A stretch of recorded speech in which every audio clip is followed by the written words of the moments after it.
Hello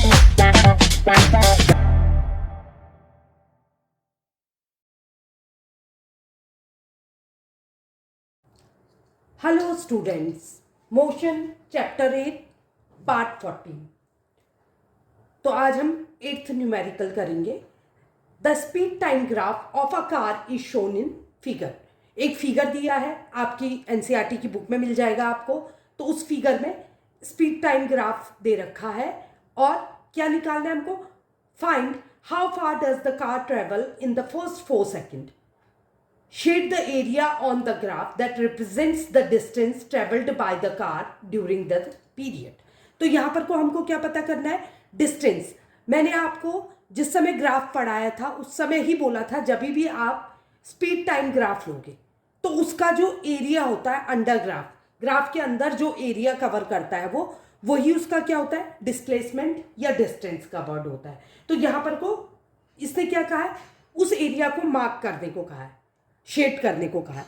तो वो area कौन सा होगा?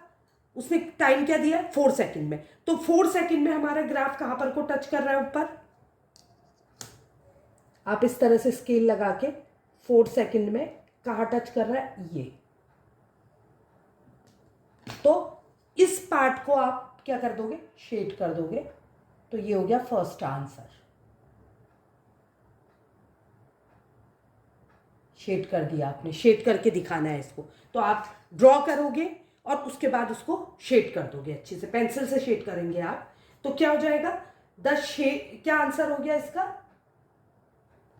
आंसर हो गया कि जो शेडेड पोर्शन है, जो जिसको हमने ब्लू कलर लो, रेड कलर लो, पेंसिल लो, वो स्पीड टाइम ग्राफ को रिप्रेजेंट करता है और शो करता है कि वो फर्स्ट कितने सेकंड में? 4 सेकंड में इतना एरिया कवर करेगा। आई होप पहला पार्ट आपको समझ आया होगा। अब दूसरा क्वेश्चन क्या है इसका? दूसरा पार्ट कहता है कि which part of the graph represent uniform motion of the car. तो यूनिफॉर्म मोशन कब होता है? यूनिफॉर्म मोशन कभी भी क्या होता है? स्ट्रेट लाइन मोशन होता है। आप अगर मैंने बताया था सर्कुलर पाथ में या डायरेक्शन चेंज करते हो तो क्या होता है? एक्सेलरेट करते हो। बॉडी क्या करती है? ऑब्जेक्ट क्या करता है? एक्सेलरेट करता है। तो यूनिफॉर्म मोशन कब होगा? जब स्ट्रेट लाइन पार्ट में चलेगा कोई भी ऑब्जेक्ट। ठीक है, स्ट्रेट लाइन मोशन करेगा। तो इसका आंसर क्या हो जाएगा? The straight line part, the straight line part, straight line part of graph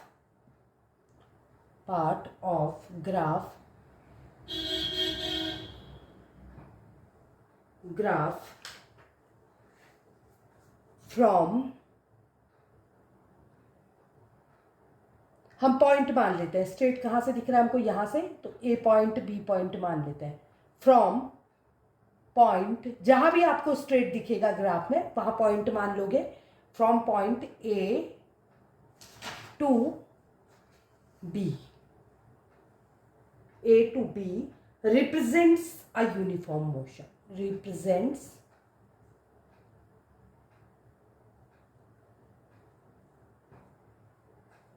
a uniform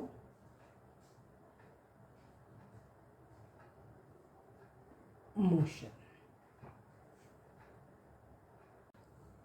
Next, 9th numerical. It's not numerical, तो क्वेश्चन है 9th एनसीईआरटी बुक से। State which of the following situations are possible and give an example for each of this. तो पहली situation क्या दे रखी है? An object with a constant acceleration but with zero velocity. तो क्या दे रखा है? एक्सेलरेशन कांस्टेंट है, बना हुआ है, बट वेलोसिटी क्या है? जीरो है। तो आप खुद सोचिए ये सिचुएशन कब होगी? वेलोसिटी जीरो और एक्सेलरेशन हो रही है बॉडी, तो ये कब होगा? जब कोई भी ऑब्जेक्ट फ्री फॉल पे होगा। तो उस समय क्या होगा? ग्रेविटी के कारण उसमें क्या होता है? एक्सेलरेशन पैदा होता है, ग्रेविटी उसको अपनी ओर खींचती है, बट उसकी वेलोसिटी क्या होती है? जीरो होती है। तो इसका आंसर क्या हो जाएगा? फर्स्ट वाले का आंसर पार्ट ए। तो क्या हो जाएगा इसका आंसर?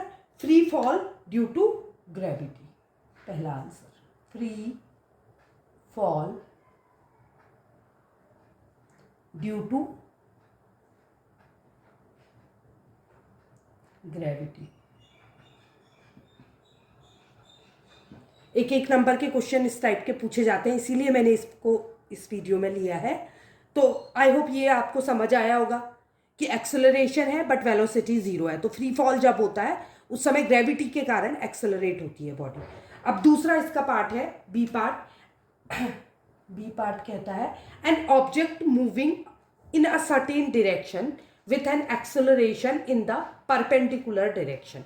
तो ये अगर आपने मेरा वो वाला वीडियो देखा है जिसमें मैंने आपको सर्कुलर मोशन डिस्क्राइब किया है, तो उसमें आपको ये क्लियर मैंने बताया कि परपेंडिकुलर कब होती है डायरेक्शन एक्सेलरेशन की। तो अगर आपने नहीं देखा है तो आप पहले उस वीडियो को जाके देखिए। तो किस कंडीशन में होगा? जब सर्कुलर मोशन में होती है बॉडी, तो उस कंडीशन में क्या होता है? ये परपेंडिकुलर होता है। तो आप क्या लिखेंगे? ऑब्जेक्ट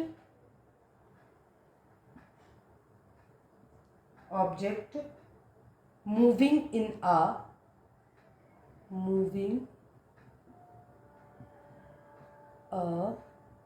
सर्कुलर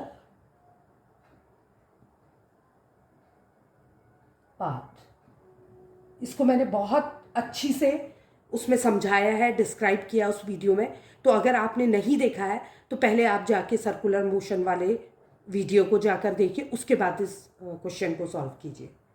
आई होप आपको वीडियो अच्छा लगा होगा, और अगर वीडियो अच्छा लगा है तो प्लीज़ लाइक, सब्सक्राइब और शेयर करें। Thank you.